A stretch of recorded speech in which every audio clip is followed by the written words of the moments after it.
Hello and welcome, MU students, to this LibGuide regarding theater in the United States. Just as a reminder, no food or drink is allowed inside the LibGuide, and please turn off all cell phones during the duration of this tutorial. Now, all jokes aside, my name is Madison and I am your librarian. We are now on the home page of the LibGuide. If you scroll down, you can find my contact information here. Please feel free to reach out if you have any questions about the LibGuide or if you'd like to chat a little bit more about the subjects. Now, this LibGuide is by no means all-inclusive. It does regard theater in the United States, not the entirety of theater or theater history, but it does have some interesting resources to begin some scholarly research. Now, here at the top, you'll find 4 different tabs. This is how we navigate throughout the LibGuide. The first tab is for general reference materials.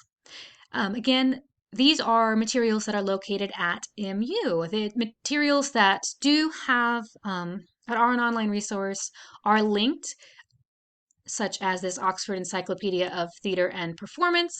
Other materials provide a call number. This is for MU's Ellis Library, although I'm certain you could find it at your local library or at other academic libraries as well. We've got several boxes here. We've got our box for encyclopedias.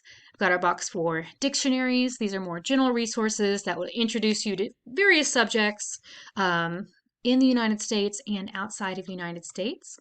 Down here, we've got several other resources. We've got our general additional reference resources as well as bibliographies. These are a little more specific to the United States, and again, the ones that are available online are linked. Scrolling back up, we get into the more specific history of American theater. We've got our print resources here. We've got our online resources here. Any online resources will open up in a new tab, and you are welcome to search these databases. They are very interesting. Finally, we've got our additional resources. These are open web resources. These should be available to anyone, whether you are an MU student or not. And again, these will open up in a new tab.